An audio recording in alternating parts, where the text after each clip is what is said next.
नमस्कार दोस्तों, स्वागत है आपका हमारे चैनल पर, जहां हम आपके लिए लाते हैं प्राचीन ग्रंथों से महत्वपूर्ण ज्ञान और कहानियां। आज हम चर्चा करेंगे भगवद गीता के 8वें अध्याय की, जो हमें जीवन और मृत्यु के रहस्यों के बारे में कुछ महत्वपूर्ण शब्दों और अवधारणाओं का वर्णन करता है, जिनका उपनिषदों में विस्तार से उल्लेख किया गया है। इसमें यह वर्णन भी किया गया है कि मृत्यु के पश्चात आत्मा के गंतव्य का निर्धारण किस प्रकार से होता है। देह का त्याग करते समय यदि हम भगवान का स्मरण करते हैं, तब हम निश्चित रूप से उसे पा लेंगे। इसलिए अपने दैनिक कार्यों को संपन्न करने के साथ साथ हमें सदैव उसकी विशेषताओं, गुणों और दिव्य लीलाओं का चिंतन करना चाहिए। जब हम अनन्य भक्ति से अपने मन को भगवान में पूर्णतया तल्लीन कर लेते हैं, तब हम भौतिक आयामों से परे आध्यात्मिक क्षेत्र में प्रवेश करते हैं। तत्पश्चात इस अध्याय में भौतिक क्षेत्र में स्थित कुछ लोगों की चर्चा की गई है। इसमें बताया गया है कि सृष्टि के चक्र में ये लोग और इन पर निवास करने वाले असंख्य प्राणी कैसे इनमें प्रकट होते हैं और प्रलय के समय पुनः अव्यक्त हो जाते हैं। किंतु इस व्यक्त और अव्यक्त सृष्टि से परे भगवान का दिव्य लोक है।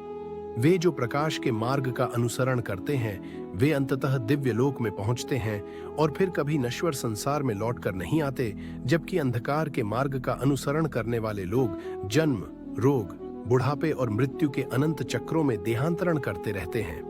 भगवद गीता 8.1 से 8.2 अर्जुन ने कहा, हे भगवान, ब्रह्म क्या है, अध्यात्म क्या है और कर्म क्या है, अधिभूत को क्या कहते हैं और अधिदैव किसे कहते हैं? हे मधुसूदन, अधियज्ञ कौन है और यह अधियज्ञ शरीर में कैसे रहता है? हे कृष्ण, दृढ़ मन से आपकी भक्ति में लीन रहने वाले मृत्यु के समय आपको कैसे जान पाते हैं? हे देहधारियों में श्रेष्ठ, भौतिक अभिव्यक्ति जो निरंतर परिवर्तित होती रहती है, उसे अधिभूत कहते हैं। भगवान का विश्व रूप जो इस सृष्टि में देवताओं पर भी शासन करता है, उसे अधिदैव कहते हैं। सभी प्राणियों के हृदय में स्थित मैं परमात्मा अधियज्ञ या सभी यज्ञों का स्वामी कहलाता हूँ। भगवद गीता 8.5 वे जो शरीर त्यागते समय मेरा स्मरण करते हैं, वे मेरे पास आएंगे। इस संबंध में निश्चित रूप से कोई संदेह नहीं है। भगवद गीता 8.6 हे कुंती पुत्र, मृत्यु के समय शरीर छोड़ते हुए मनुष्य जिसका स्मरण करता है, वह उसी गति को प्राप्त होता है, क्योंकि वह सदैव ऐसे चिंतन में लीन रहता है। भगवद गीता 8.7 इसलिए सदा मेरा स्मरण करो और युद्ध लड़ने के अपने कर्तव्य का भी पालन करो। अपना मन और बुद्धि मुझे समर्पित करो, तब तुम निश्चित रूप से मुझे पालोगे, इसमें कोई संदेह नहीं है। भगवद गीता 8.8 हे पार्थ, अभ्यास के साथ जब तुम अविचलित भाव से मन को मुझ पुरुषोत्तम भगवान के स्मरण में लीन करते हो, तब तुम निश्चित रूप से मुझे पालोगे। भगवद गीता 8.9 8.10 भगवान सर्वज्ञ, आदि पुरुष, नियंता, सूक्ष्म से सूक्ष्मतम, सबका पालक, अज्ञानता के सभी अंधकारों से परे और सूर्य से अधिक तेजवान हैं और अचिंतनीय दिव्य स्वरूप के स्वामी हैं। मृत्यु के समय जो मनुष्य योग के अभ्यास द्वारा स्थिर मन के साथ अपने प्राणों को भौहों के मध्य स्थित कर लेता है और दृढ़ता पूर्वक पूर्ण भक्ति से दिव्य भगवान का स्मरण करता है, वह निश्चित रूप से उन्हें पा लेता है।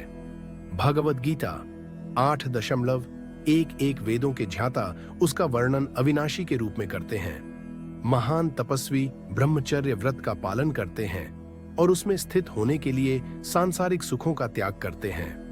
मैं तुम्हें इस मुक्ति के मार्ग के संबंध में संक्षेप में बताऊंगा। भगवद गीता 8.12 शरीर के समस्त द्वारों को बंद कर मन को हृदय स्थल पर स्थिर करते हुए और प्राण वायु को सिर पर केंद्रित करते हुए मनुष्य को दृढ़ यौगिक चिंतन में स्थित हो जाना चाहिए। भगवद गीता 8.13 जो देह त्यागते समय मेरा स्मरण करता है और पवित्र अक्षर ओम का उच्चारण करता है, वह परम गति को प्राप्त करेगा। भगवद गीता 8.14 हे पार्थ, जो योगी अनन्य भक्ति भाव से सदैव मेरा चिंतन करते हैं, उनके लिए मैं सरलता से सुलभ रहता हूँ, क्योंकि वे निरंतर मेरी भक्ति में तल्लीन रहते हैं। भगवद गीता 8.15 मुझे प्राप्त कर महान आत्माएं फिर कभी इस संसार में पुनः जन्म नहीं लेती, जो अनित्य और दुखों से भरा है, क्योंकि वे पूर्ण सिद्धि प्राप्त कर। भगवद गीता 8.12 यह अव्यक्त आयाम परम गंतव्य है और इस पर पहुंचकर फिर कोई नश्वर संसार में लौट कर नहीं आता। यह मेरा परम धाम है। भगवद गीता 8 टीज व्यू। परमेश्वर का दिव्य व्यक्तित्व सभी सत्ताओं से परे है। यद्यपि वह सर्वव्यापक है और सभी प्राणी उसके भीतर रहते हैं, तथापि उसे केवल भक्ति द्वारा ही जाना जा सकता है। भगवद गीता 8:23, 8:26 व्यू। हे भरत श्रेष्ठ, अब मैं तुम्हें इस संसार से दूर विभिन्न मार्गों के संबंध में बताऊंगा।